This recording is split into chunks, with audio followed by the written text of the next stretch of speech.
as it relates to creative, like I think that everything that's happened over the last 2, 3 years, how deep are we in like Chromageddon now? Are we like 3 years at this point? I think what it's done, truthfully, is stagnated innovation in an industry that used to be really innovative.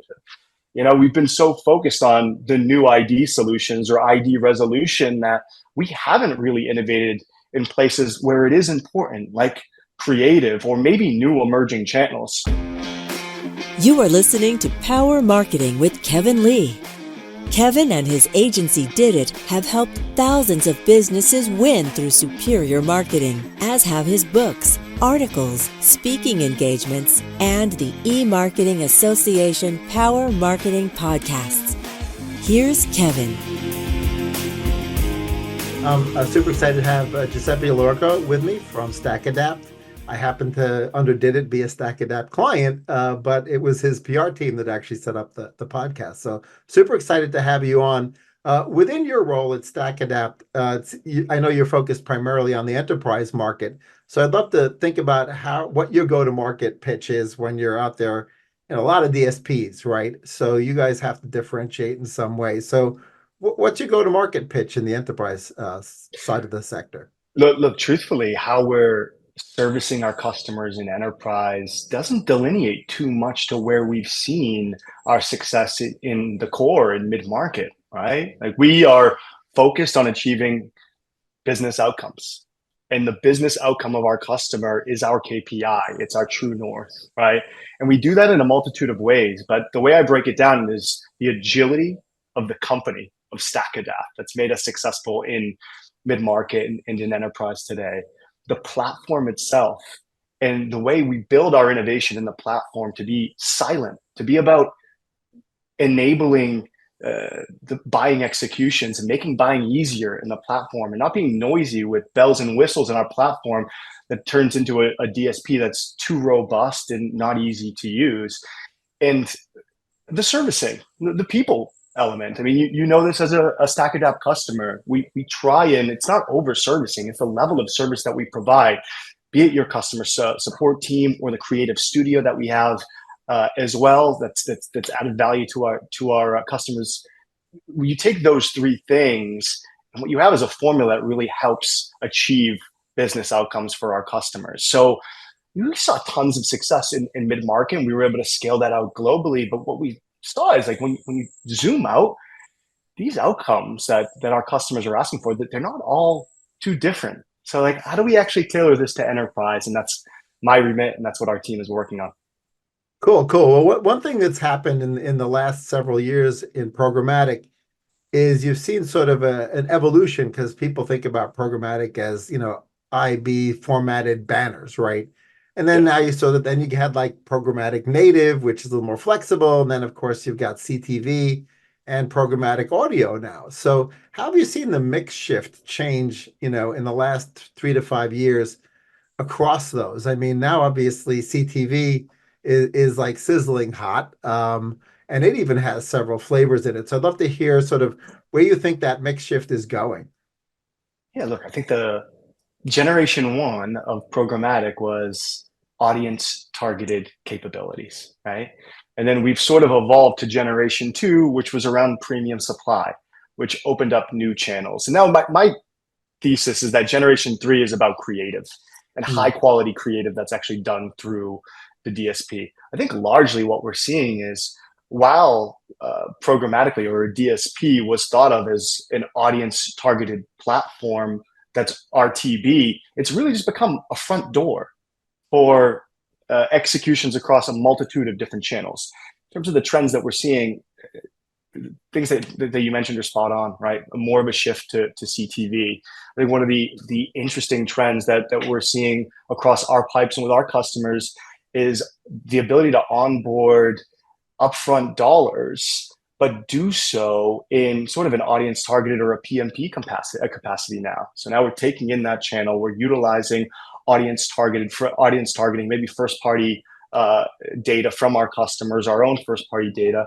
We're also able to layer on additional segments or frequency capping. And now a customer is able to understand how their upfront dollars are tying into the overall media mix in one platform and report across it. So I think that's super interesting. I wouldn't say it's an emerging trend. I think it's here and it's been here for a couple of years, but we're just starting to see much more of an investment shift in that regard. Sure. So I'd love your take on this sort of nirvana, which is, right message to the right audience at the right time, right? Which takes into account this idea that great creative is part of that mix, right? Because you got to get the right message, right? And then the right audience and the right time is sort of more the plumbing side of things. Yeah. And there was this period where like everyone thought third-party cookie deprecation was going to be like the final nail in the coffin was right around the corner. Now there seems to be a little bit more leeway there. But the reality is that you still need this identity, some level of identity, even to allow you to do, the targeting well, to get the right message to the right person at the right time, and even for frequency capping. So, how has the ecosystem and yourselves in particular sort of adapted to that move into more contextual targeting, more, understanding the identity graphs and maintaining that privacy layer, but still allowing people to get delighted by the right ad at the right time? So a couple of things, Kevin. Like so many things come to mind in regards to that question. Like let's start with identity first. I think what customers want is flexibility in the testing framework. Come to them with flexibility in the testing framework. Having the smoking gun identity solution, I don't think is the play in this ecosystem right now. It's about being interoperable with a couple of different IDs, maybe having your own identity graph like DUID like we have. Being interoperable with the CDPs and DMPs of their choice, taking into account, I would say, some of the more like the privacy first measures, like the Google privacy sandbox and what they're doing, although we could argue that for days as well. So just being as flexible as possible from an addressable standpoint, as well as a non-addressable standpoint, right? What are the contextual opportunities that you could provide a customer, like Page Context AI, which is something that we released and patented and we see tons of excitement about. So I think that's important, is flexibility as it relates to addressable and non-addressable users, and then providing a really good testing framework for those customers. As it relates to creative, like I think that everything that's happened over the last 2-3 years, how deep are we in like Chromageddon now? Are we like 3 years at this point? I think what it's done, truthfully, is stagnated innovation in an industry that used to be really innovative. We've been so focused on the new ID solutions or ID resolution that we haven't really innovated in places where it is important, like creative or maybe new emerging channels. So I look at what we do with our creative studio as something that's really, really unique today. Creative is always going to be king, no matter what conferences we go to in ad tech, where it seems like creative is never present. Creative is super important, especially in a non-addressable universe. And creative is also expensive, we've realized. So having this creative studio team to be able to work in conjunction with our partners to drive the right creative, in addition to utilizing generative AI tools to iterate on what that creative could be and provide the right suggestions or recommendations based off of what we think is going to perform, I think is paramount today. So we put a ton of emphasis on that team and that the AI functionality within the platform as well. So I noticed you guys have gotten a lot of accolades recently, whether it's in G2 and other places. And I think part of it is that holistic solution, right? Of just sort of being the front door to the inventory. And so kudos on that. Are there things in the product roadmap that you're particularly excited about that you're allowed to talk about, or is pretty much everything hush hush? Well, we can keep it high level, but just like to go to the G2 piece, I think it is important. I was at other enterprise DSPs in the past, enterprise organizations, tons of success and great history at those companies as well. We didn't look at G2 as much, and I learned more about what G2 was. And the truth is, like G2, as it relates to software, is king, right? It's looked at as I would say, like I don't even know what the word I'm looking for is, but like it's the source of truth. So when I came to StackAdapt, I didn't really know what to make of that certification or those ratings. But the truth is, I think why we're rated so highly by G2 and by our customers is what I talked about before. It's just like when we drive innovation in our platform, it's quiet innovation to make the buying experience easier. So I'm glad to see that the trades and some of these organizations are also seeing that as well. In terms of our product roadmap, there's two things that are really exciting to us that I'll keep at a high level, but I think, Kevin, with your background, obviously it would be pertinent to you as well. Number one is sort of the convergence of ad tech and martech. You take a look at the DSP space over the last 10 years, and so much has consolidated and centralized. And our belief is that that's going to be the case across all of marketing as well. And we might be looking at holistic KPIs and new channels as part of a programmatic stack that maybe don't exist today. So that's one area that our team is super excited about and building towards. The other is around live and being embedded around live moments. You take a look at the Super Bowl, for example, and the Super Bowl was highly rated. It was the highest viewed event in U.S. history for a number of different reasons, not just because it was a game or the culminating game of the NFL season, because it mixed so many different audiences. There were so many moments happening within that game itself. And live events are always something, an area that a brand's going to want to be around. So for us, we're doing a lot of work in regards to live as well, and making sure that we're doing the blocking and tackling to enable live buying. QPS challenges obviously being one of them. Volume over a short period of time through programmatic pipes are obviously another challenge, but something that our team's working toward and we're really excited about. Yeah, great. The other thing I'd love to, and probably this is stuff that's in your roadmap. There's sort of different ways in which AI is being deployed within the overall MarTech and ad tech ecosystem. Obviously, creative is one of the sides, but the other is sort of building the back end intelligence to, make sure that right creative ends up in front of the right person at the right time, and understanding potentially even adapting for burnout much more quickly, because it used to be when you had to build your own creative and like traffic it, right? It was like, well, the whole burnout question related to, well, maybe against power users within a particular, the heavy internet user, they burn out right away, and then you got like the mid-level users, they weren't going to see the ad X number of times until 2 weeks later, right? And you sort of have that dynamic of maybe AI solving for that. So I'd love to hear, how the product teams are thinking that through, right? And how they're adapting to that. I hate using this because I feel like everybody else in ad tech says the same thing, but AI and ML in general, it's part of the founding fabric of StackAdapt. It's been there almost since day one. Right. So just really important to mention. But I think one of the cooler ways in which it's manifested at StackAdapt that I don't think we talk about enough is our suggestions hub. And if you think about executing across a programmatic campaign, how many different factors are there, right? Right creative, right bids, right exchanges, right audiences, right publishers within those exchanges. So what we've done is we've created this suggestions hub that when we take a look at a campaign, we're able in real time to dictate, hey, these are the certain things that we should actually be optimizing towards, or maybe enabling, maybe a new audience. Maybe let's iterate on this creative and utilize this type of language. Maybe we should onboard this type of exchange based off of the KPI of the campaign. So I think Suggestions Hub has been a really cool feature that we've highlighted in the DSP, and our advertisers are really sticky across. The truth is, like, AI is across so much of what we do, whether it's page context AI, which I talked about before, but really understanding the creative and the mission of the campaign and aligning it with the right contextual publisher environment that sort of speaks to that creative. And it's a patented technology that we built as well.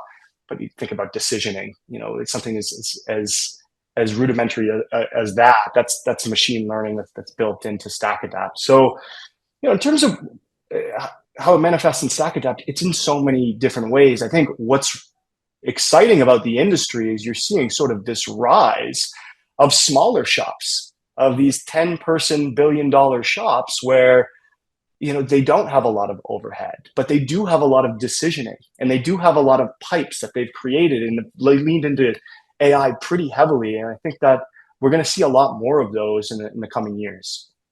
Yeah, absolutely. I'd love to, one of the sort of negatives, I think, of the reprieve on the cookies, the third-party cookies in Chrome is it maybe is taking a little bit of the pressure off of the publishers in building out their first-party data sets. I mean, the reality is the well-equipped publisher, when it comes to first-party data, will get better yield, right? Because they can help assure that in a privacy-safe way that identity information is being used to match better ads. Do you feel like the publishers have finally sort of woken up and of understanding that they need to stimulate registration, whether it's paid registration or not, just to build out that data set? Yeah, and it's funny. I think that it's taken longer than I had anticipated, but we've had more of those conversations. This year, so we're like 4 months into the year, than I Right. think I had in the entirety of 2013. So no question that it's top of mind for a lot of the premium publishers that we're working with right now, and it comes up in conversation quite often. Right. So for those folks who are sort of uh, deciding, I still hear agencies saying they're going to use more than one DSP, right? Which is interesting because when it was not a first party auction, right? You'd be like, oh well, you're just bidding against yourself. You're raising your own prices. Now that it's the first price auction, but some people still try to make the argument, well, I not every DSP sees all the supply, right? Just randomly, just because of the way header bidding works or the way that the SSP layer might be allocating inventory, just saying, I'm not even going to show it to this DSP because I don't like them right this millisecond. I'll like Yeah. them again in 100 milliseconds, those kinds of things. So when people are sort of saying, obviously you lose frequency capping, you lose a lot of things if you try to, you know, use more than one bidder, right? Basically. So when people are saying, "Oh, I'm gonna, I just want to use StackAdapt as my secondary," or maybe you're their primary and they want to use somebody else as a secondary, how do you address that conversation? Well, for us, especially if it's an advertiser that is already using one DSP principally, we want to be super deliberate about how and where we test, right? Mm, Like, let's differentiate from what you're doing in other DSPs. Or if we're not differentiated, maybe it is an A/B test on a campaign that's set up like for like. Generally, we don't go about it that way, but we're specific. There are certain areas that we are winning in as it relates to enterprise DSPs. And we try to test in that capacity. I think B2B is a great vertical, for example, where we have real differentiation in our platform. And it kind of sets itself up as a really interesting wedge for the rest of the verticals in enterprise as well. So I think the most important thing, like to go back to sort of that framework mindset, is if an advertiser is interested in onboarding a DSP, you got to really set up the test correctly and provide a framework in which the advertiser can be comfortable in testing. So, that's the way we've gone about it in the past, and where we're starting to see some success. As it relates to B2B specifically, I think what's really interesting about our platform is that we have a first party ABM graph. And with that ABM graph, we're able to target on firmographic data, as well as report back and measure against that data in platform, not after the campaign, not appended to the campaign, but real-time insights. So that's always a great area to test the DSP, especially as we go into enterprise. And then from there are corollary verticals or corollary KPIs that we can easily expand to. But just going and saying, I'm going to go test the DSP just to see what happens, like, you're not going to set that test up correctly. So you just got to be mindful about how you segment that test and sort of the parameters that you go after. Yeah, B2B obviously gigantic industry. People don't realize how big it is, and the value of the right person and getting to the right person is really high in B2B. It's one thing for me to sell pre-workout to somebody, but B2B is like super valuable. And one of the things we've done in direct mail is sort of realize that it's the individual, right, that you're trying to influence, and that now that they're only in the office, maybe Tuesdays, Wednesdays, and Thursdays, you might want to reach them at home, right? So Totally. knowing that individual from a direct mail basis, sometimes we'll mail to the person at their home, even if it's a B2B mailing, because it's the person you want to reach. So I'd love to hear how you guys recommend that you do that same thing, right? But in a programmatic ecosystem, like here, these are the individuals we want. They could be at work, they could be at home, they could be on their mobile device, and you want to touch them, right? You want to get that message to them. So I think that's spot on. In some ways, it doesn't differ all too much from B2C, right? You have that stakeholder, a key decision maker, and you need to speak to that decision maker no matter where they are. They could be at home. Great. Do we know their devices? Do we know their consumption patterns? That's it's still akin to B2C. The difference, though, is a lot of times in B2B, decision making is a team sport, right? It's a committee, it's a group, and oftentimes those committees they fall in different organizations. So, for example, like maybe we're evaluating Salesforce and Salesforce Data Cloud at StackAdapt. I'm in the revenue org, but it's just as important to the operations org, and it's just as important to the finance org. But we're all stakeholders in that decisioning, and they're sort of not KPIs, but we're going about it with sort of different incentives of what's important to us. So like bring it back to creative now, right? How you speak to Giuseppe as a revenue decision maker, key decision maker within revenue might be different than you're speaking to Cindy in accounting or Terry in finance, but it's all part of that same deal. And like, how do you kind of plot that now to show the effectiveness of all of your campaigns and your creative? That's what we're noticing. Decision making is a team sport now, especially in B2B. When you're doing it, you need to execute on creative and messaging that speaks to that individual as opposed to just thinking that it's one individual calling the shot. So one of the bigger changes that we've seen. Right. One of the things that we've seen, hard data on is that the upper funnel trust building ends up having a particular material impact on lower funnel conversion rates and engagement rates for ads. And yet, during times of marketing austerity, right, often the CFO calls the CMO and the CMO just cuts upper funnel, Yeah. right, which is sort of often ends up being short-sighted. So I'd love to hear how, StackAdapt's technology and other technology in the MarTech ad tech ecosystem can support people making the right decision as far as marketing mix up and down the funnel.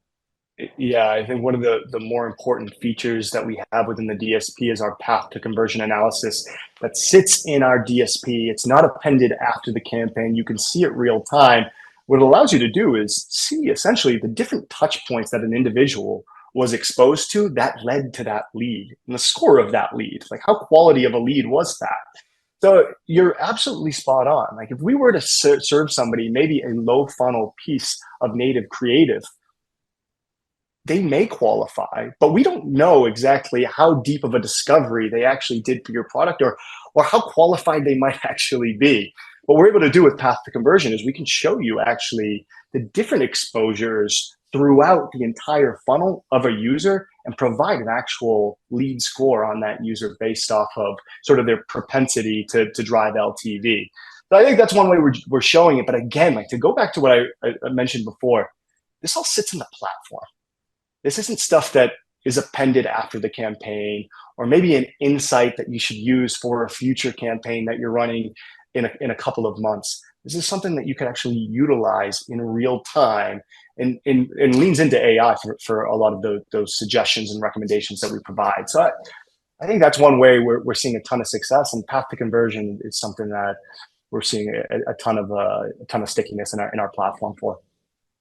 Yeah, the other thing that I'd love you to comment on is, the advantage of the enterprise marketer, right, is that when they are running any test, they get an answer quicker, right, because they're spending more in platform and even outside of the platform where there might be interaction effects, but they're spending more. And so you get a statistically valid sample pretty quick. You get down into mid-market, okay, you can still get the answer pretty quick, but instead of a day, it might take a week and a half.